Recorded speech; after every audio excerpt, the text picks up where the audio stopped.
on? Yeah, it should be. I'm actually gonna slide it back here. Nice. Alright, so apologies in advance if some of y'all have seen some version of this presentation before, but it's been a couple years because of COVID since I've updated it or talked about it. And in that time, the project is finished finally, so I can give like the full synopsis of it. Stay out of the way here. So it's about the Resurvey of Gourdneck Cave, which is in Marion County, MN14. First off, thank you to Swanee Mountain Grotto and the SECI. Swanee Mountain Grotto for sponsoring the survey, with the equipment and a lot of help from the Grotto for the members to participate in the survey, and then of course the SECI manages the property. While I got that slide up, there's a perennial stream in this cave also. I haven't seen any cave fish in this. I take a lot of samples out of my boots every time I go. Yeah. Okay. No. Water. So, yeah, water like little pebbles. Yeah. So first, a little overview. If y'all are not particularly familiar with Marion County, that's all of Marion County. Actually, Haggard Cave that John was talking about earlier, it's down here. It's on this point. I think it's on this point, or maybe that one. No, I think it's this one. That one. I can't see it, so. It's all right. Anyway, and then what I have circled in green over there is Sweden Cove, and Gourdneck is on Bolton Point, which is this one right here. It runs underneath that mountain right there. Caver's Paradise is just across the valley from there, as well as Hang'em High, some other significant deep Marion County caves. So when I moved to Tennessee in 2015, I guess it was, and started caving in Marion County mostly, at some point I got to Gourdneck, really fascinated with it. It was a really awesome cave, a lot of clean wash, beautiful canyon passages, free climb waterfall. It was really fun on like moderate rain type of days, maybe like this one. Some good formations, and it's just a really fun caver's cave. You get a little bit wet, a little bit of vertical, a little bit of everything.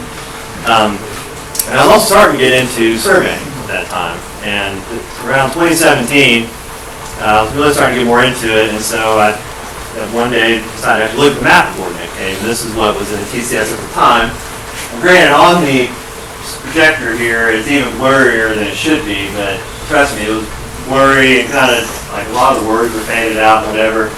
And so I asked John Smyer, who's actually here today, if you could rescan a bigger paper map version of it you had, and you were able to do that, and that was the result. And this is both of these maps were drawn by Mark Walensky and were survey projects of the Chattanooga Grotto back in the late 70s. I like this version even better because it's got the map of the cave up to a feature called Hans Falls, which I'll talk about more in a minute. But it also has other nearby caves located on here, the Honeycut Cave and the Honeycut Pit, which are the water source that drains into Gourdneck Cave and flows through the cave and out the sump, which is down at the other end over there. It also shows two other caves over there on the left side, Indian Grave Cave, which I've not been to. I think it's just kind of a little mud hole. And then Sweden Cove Mountain Cave, which it only shows the entrance there, and there's a mile of cave there or so, a little multi-drop cave system there also. So overall, pretty decent map for 1978, I think it was. The problem is that this is less than half of the cave.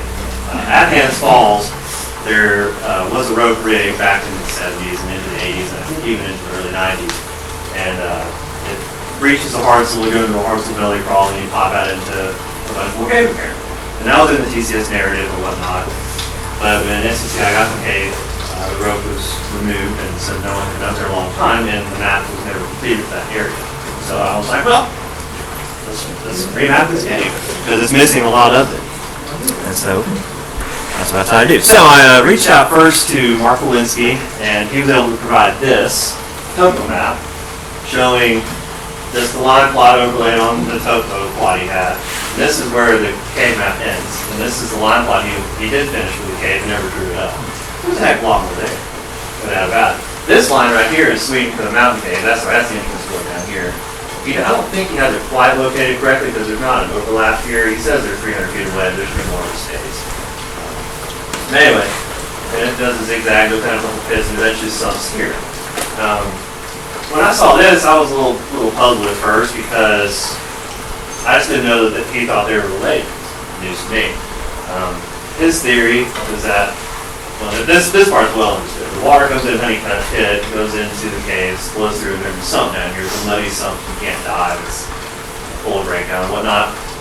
But then there's also a stream in Gourdneck Mountain Cave that flows and sumps over here.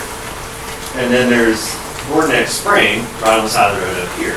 So it's always thought that Gourdneck Cave just went down to the sump and came out here. But when I look at this, it's flowing in the wrong direction at that point. I mean, sure, it could maybe loop around and come around, but I just was like, that just looks kind of odd. So let's do a document.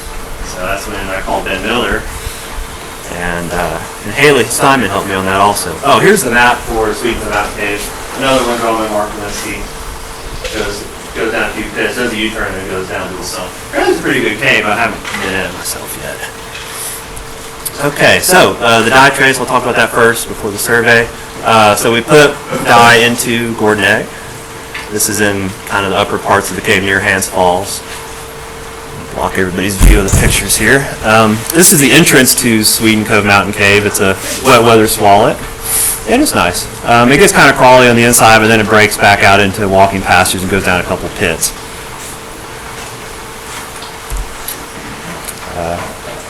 This is in Sweden Cove Mountain Cave.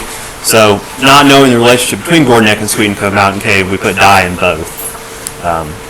Two different kinds of dye. Again, I don't remember exactly the names or whatnot, but anyway, two different kinds of dye, and then of course charcoal receptors in the Gourdneck Spring and some other features in Sweden Cove. I'm not going to dwell on that too much, but here's some more pictures on the dye trays, and then here's a picture of Gourdneck Spring. I don't have the results slide, but off the top of my head, the answer is that it turns out Gourdneck Cave drains into Sweden Cove Mountain Cave through breakdown near the beginning of Sweden Cove Mountain Cave.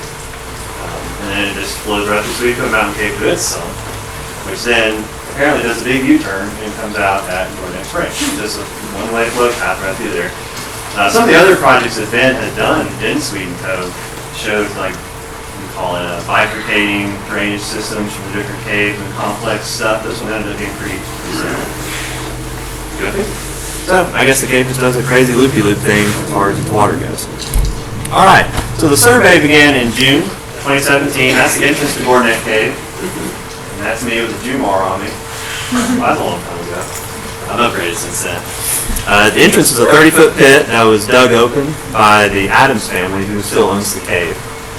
And it was dug open because they were hoping to find water in there to provide water for their house and the livestock or whatever, and sure enough there was water in there.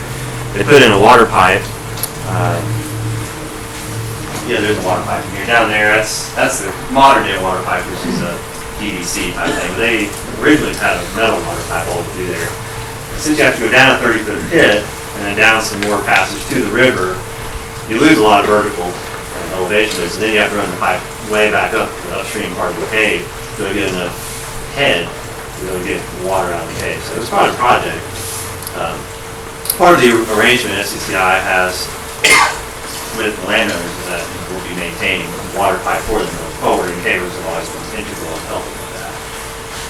Alright, anyway, so this is the entrance passage. I'll just go through a few pictures here. It starts out dry, a dry walking canyon passage. And then it tees into the river. Downstream goes only a few hundred feet and sumps, and then most of the cave is upstream. And this is some of that initial upstream passage. Pretty nice, walking for the most part. There's always a stream there. It can get pretty low in drought, but usually it's pretty steady. Here's just some more of that area. And then it gets more and more into canyons. And these are good pictures that Chuck took on a photo trip there a couple years ago. A lot of little short waterfalls, which like on a day like that are no big deal. In rainstorms they can be pretty crazy and actually pretty much undoable, really. So just really nice and sporty. There's some decorated areas. You see that on the right. Is that Annabelle up there? It is. Yeah, there we go. Some more pictures of that. So this by far the lower section of cave here where these clean wash, scallop, short waterfalls are the most well visited part of the cave. 90 5% of the trips just see this part of the cave. And rightfully so, it's beautiful. Eventually, you get to a feature called Axel Falls, which is like a 28-foot tall waterfall, I think, that you can't free climb. So the only way to be able to get up past that without having done a bolt climb or rigging a pit or whatever is to do this bypass climb where you do this free climb chimney thing up, and you go through a pothole in this bridge, natural bridge. And this is actually a photo from William Shrewsbury back in the 80s, I guess, where this guy's climbing up through that pothole in the bridge. That's the only safe place to do it. I did it a bunch of times, and then eventually it was like, why are we doing this? This bridge has a big crack in it, you know. It's like, if that thing fell, you're done. So we put a rope in it. But anyway, but since even as it was a hard enough free climb where a lot of people just stopped here and didn't continue any farther. But if you did get up there, there's several thousand more feet of nice decorated cave, a little bit of crawling, and then it breaks out into a Hartzell shale borehole that ends at Hans Falls. Here, that's zebra right there. We boiled that road. Yeah, we figured Yeah, that's not the best spoil. But so it took 9 trips of us surveying to get to this point, which basically remapped what was on the original in that amount of time to Hans Falls. And it was almost a mile long, 191 feet deep, but we still estimated there was at least 60% of the cave survey just based off of that line plot topo overlay I got from Mark. So at the time, TCS had it estimated in the narrative file 8,000 feet deep and 8,000 feet long and 400 feet deep because of 2 big domes back there we'll see in a little bit. So that's what, we're at 5,000, we've got about 8,000, we're making progress. Doing good. That's the original, that's the line plot I came up with, and it overlaid the original map nicely. So kudos to the tape and compass guys from the 70s, did a good job. Alright, so going beyond Hans Falls, started in 2018 through, well it says present, but this project finished up last fall, I didn't update that slide. So, when I was asking William Shrewsbury to tell me more about this part of the cave, he was like, oh yeah, there's lots of walking, it dries up, the stream goes away, and there's lots of pretty stuff. I'm like, great, walking pretty stuff. That sounds awesome. And he actually had the photos to prove it. Like, here's one right here of some sort of calcite crystal floor somewhere. And here's another one. Walking y'all's way here. And then, here's some more. So looking good. I'm like, yeah, I can't wait to get up there. Here's a feature called Eiderdown Falls. A lot of the place names in this cave come from the Journey to the Center of the Earth novel by Jules Verne. I think Eiderdown's like a type of feather, I think, from some kind of bird up there, something like the eider birds or something. Yeah. So they named this feature Eiderdown Falls because of how wide it was. It's a nice flowstone. I think that's Shrewsbury climbing around up there on top of it in his socks. Looks like. Well, because there is a lead up there or whatever, and he says he climbed up there, and there's the photo to prove it, and that it doesn't go anywhere. So I'm glad I didn't have to do it. And here is the modern day photo from Chuck. Looks really nice. It's a beautiful room. It really is. Probably the best one in the whole cave.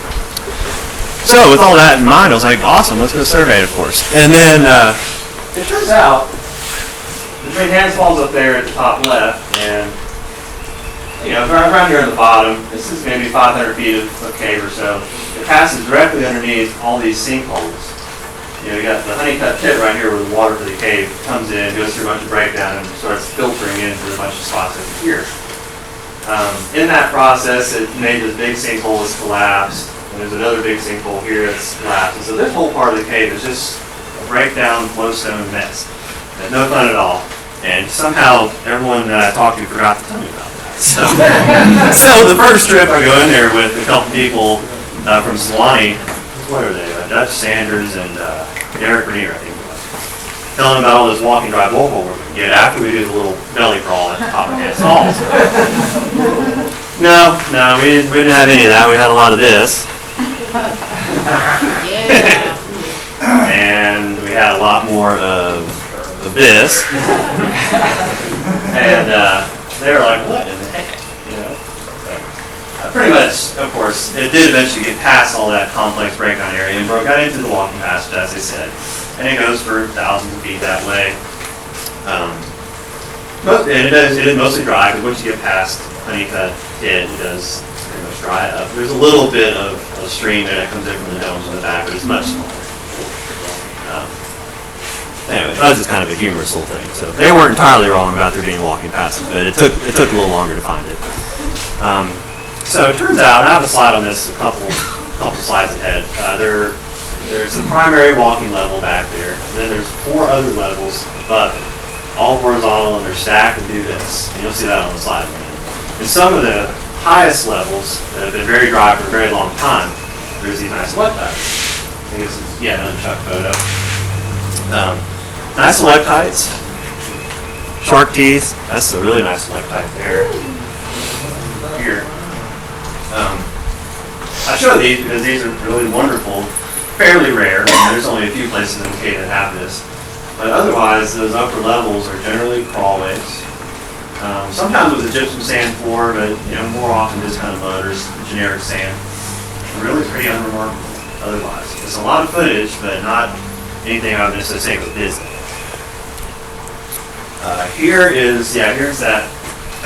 Here's the line plot from Hands Falls to the dome, the big dome in the back. You'll see a picture of that in a minute. Generally, still speaking, it's a linear cave, just one main passage, but all of those meandering loop zigzags in the upper levels that just come and go, you intersect them, and you lose them, and you come back. And this is a profile view of it, where the base level down here, there's very clearly 1, 2, 3, and 4 more levels above it that stay at the same elevation all the way through. At times you hit a breakdown blockage or the passage is too low to follow, but then you'll pick it back up again somewhere else where you can climb back up through the place where it's intersected. So there were a lot of leads and a lot of time crawling in 2019 figuring all this out. Big kudos to Justin Huffman over there who's modeling that photo. Maybe not all of it was quite that time, but some of it was. Kyle Davis was a big help on this also. John Zedberg helped out a number of times. Zeke, you were there for some of this. That's the only way, to be able to make a complete map is sometimes you just got to go through this stuff to get it done. You never know what you're going to find, but it turns out it was just a lot of crawling. It is what it is sometimes. Yeah. Okay, so this is the big dome at the very back of the Bangor section of the cave. Mount Stromboli, or Stromboli Dome. Houston had to have had a huge river at some point. It was finally climbed by Lee White, the late Lee White, in the summer of 2019 in August. He unfortunately passed away literally the next month. So it was, meant to be that he completed it before then. Originally it was attempted by a couple of Connecticut cavers named Bob Magyar and Gary Murill. Does anybody know them in person or have any contact info for them? I'd love to talk to them about what they're attempting to do. I think William Shrewsbury had an email for somebody, but they never responded. I think one of them might have died or something. But I just would love to be able to get some kind of historical perspective on their attempt. You can see a few of their placements on the wall. Oh yeah, they went right in the waterfall is back here. It's not a big waterfall, like you can hardly see it in this picture, but it did kind of just climb right up the water, it looked like. Yeah. So this dome is 220 feet tall from floor to the ceiling up there. It goes all the way through the Bangor and into the Pennington. And so the top 50 feet or so are up breaking through the Pennington shale and clay stones and all kinds of other nasty stuff. And so that's where the original dome climb attempt stopped, because they got up to that really bad rock. They're 170 feet off the floor, looking at mud overhead, and they just said, we can't do it. So that you can still see the delay station up there. But Lee, with modern drill, bolting technology, and he also brought in to deal with these big mud bank things where there's like no rock anywhere. He brought in 2 3-foot long metal stakes and hammered them into the wall all the way. 3 foot long, all the way into the wall as aid placements. And I think he also had a 2-footer. He had to put 3 of those in a row to finally get back to some sort of rock and put a bolt in. It was really insane, but brilliant dome climbing. remarkable stuff. I wish I could have taken pictures. I was the one belaying them from below and couldn't see anything. But when he told me what he had done, I was like, mercy. I'm glad I wasn't doing that. Phew. So anyway, but yeah, magnificent bolt climb and beautiful, interesting passage at the top. Big passage by Pennington standards up there. Unfortunately, it's too big, and it collapsed after 224 feet or so. There's some kind of fault or maybe just a joint structure. You see how linear the top of this pit is, and the passage downstream from here also kind of follows that trend for a few hundred feet. So there's something going on here structurally that collapsed it, but nonetheless, it's big up there. A lot of times you get to the top of the Bangor Dome and it's just some really pitiful Pennington crawlway just slammed shut. No, not the case. This is big stuff. And it got too big and collapsed into a huge pile of breakdown, unfortunately. But you can see there's a lot of interesting clay colors going on here and whatnot. It's kind of brownish, and there's some red over there, and there's some yellow just behind me. So kind of a cool area. It's just too bad I didn't go farther. A lot of air up there, though, so there's some kind of blowhole up on top of the mountain that I'd like to find someday, but I haven't found it yet. So on the way to the back of the cave, there is another about 200 foot tall dome, just like Mount Stromboli. It's a little smaller diameter, but it's the same deal. It goes all the way through the Bangor, has a small waterfall in it, and this was the next one that Lee was working on. And he got up right to the top of the Bangor, was looking at the Pennington rock issues again, and then he got it. So currently that's where the rope is at. If anybody wants to pick up where he left off and do the scary stuff, it's there for you. I think, Rachel, you took these pictures. That's the top right there. The lead is, this is the lead. Which here's like grappling hook maybe? That's the lead. That's the ceiling, but that's an overhang. So it's like, that's the wall. These are sofa-sized pieces of Dolo slime, like. So this is maybe 15 feet away, but the chandelier looks like it might have something above it, but I don't know if it's a good direction. But yeah, I mean you can see the shale right here. You're gonna have to climb on shale to get over there. So I don't know. It's there. I'm not. It's not big. It's not. I mean, you can still go up to the top of halfway, but yeah, somebody. It's there. It doesn't have as much promise as what Mount Stromboli did, because it's very obvious that was the end. The thing that Genesis, the cave. This one probably was something else that just intersected it. Don't know until you get to the top. Anyway, the rope's there, so go for it. All right, so that I should say final stats, the current status when we're done. We wrapped the survey up in September last year, and it ended up being just over 3.5 miles long. So 2.5 times longer than the 8,000 foot estimate. It just goes to show when you map all those loopy levels, we'll get the footage. What? But the 8,000 foot estimate was not radically wrong if you're just counting the primary route that it would take to get to the back of the cave. But anyways, that makes it the third longest and the third deepest cave in Marion County. It ended up being 456 feet deep once you get to the very top of the breakdown at the back of Mount Stromboli. And here is the map I made up for it. Yeah, exactly. It ended up being a big one. In my novice surveying, or what do you call it, cartography career, I didn't figure out that I should have scaled this down before I got too far into it. So it ended up being like 12 feet on each side. A little bit big. I guess the only redeeming quality is that a lot of the passages are very narrow, and so you kind of do need a little bigger scale to be able to see any kind of detail. But still, it's a really big map. Let me zoom in on a few parts of it. Here's probably the most complex area where there's just multiple levels just zigging and zagging around everywhere. I ended up color coding them and not offsetting them, because a lot of times they are kind of off separate from the main white level, which is where, again, the bottom level that almost everybody's just going to stay in the future. So I thought it was kind of cool just to show how they're meandering and doing this thing. Actually, while I have the slide up, that's an interesting lead over there to the bottom left. That's the only infeeding tributary in the whole cave.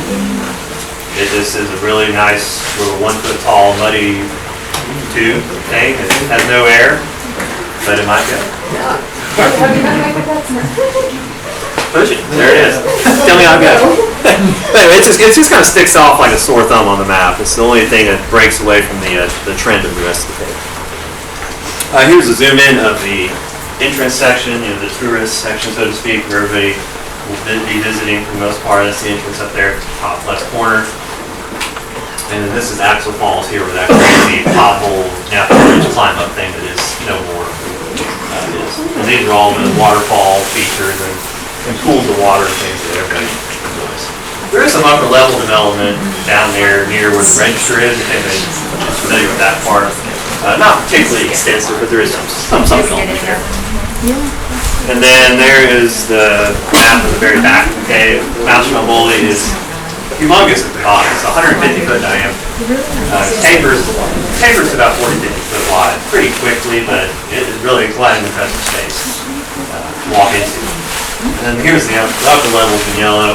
This is the high point, and this is that big area where it just got too big and broke down and ended. This is kind of just in the fault, and there's a little piddly stream here with not really much air, and it just slams out. So probably not a whole lot of potential here because you're trying to go through breakdown overhead, but it's probably a cave. Who knows? The interesting thing is that even though you're way back at the 2 miles from the entrance at this point,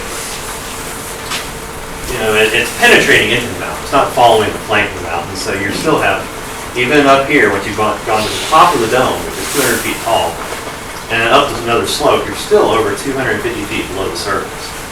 So, you're almost underneath the sandstone at this point. So I was really hoping this would go somewhere a little bit farther to try to figure out, is it going to pop out in a coal mine or something? Or is it going to turn and follow the flanks of the mountain for a long time? Or is it going to go all the way through the point out to the other side? That's also possible. I guess we'll never know. You said there's a lot of air up there? There is, yeah. The entrance to the cave is a huge blowhole in the summer. Cold air blowing out, and vice versa, of course, in the winter it sucks in cold air. So all the air's coming out here, up through the breakdown, just gone. Yeah. So, I've certainly not been the only person to walk around up there looking for the air. The Chattanooga Grotto, when they were doing this project back in the day, walked that mountain a ton as well, and they said they never could find anything. So it's a bit of a mystery not to even be able to find where the blowholes are. We got any smoke bombs? We just blow smoke bombs. I've not. I mean, who knows? Who knows? Maybe if we get a 10-degree winter day with a bunch of snow, I'll go back up there and maybe find it that way. I don't know. So yeah, in conclusion, it ended up taking 31 survey trips. Thank you to all the people who are on this slide for helping, because it was a bit of a tedious project at times with all those crawlways. Especially the people in the left-hand column who came more than once. You're crazy! And of course, thank you again to SCCI, Smoky Mountain Grotto, Ben Miller, Haley Steinman, William Shrewsbury also helped sponsor the die trace. John Zetterberg helped me with the GIS maps that were on the screen as well. And then of course to Lee for being this awesome dome climber, opening up access to, well, first of all, he reclimbed Hans Falls, so it opened up access to get back into the back half of the cave, and then also for the dome climbing stuff. To be able to allow us to access that really fascinating painful passage up there. And just kind of showing that what would have been considered an impossible dome climb maybe even just 10 years ago, it really isn't if you just have the right tools and enough fear. The lack of fear, I guess. Yeah, that's the last slide. Do you have any questions? Good job.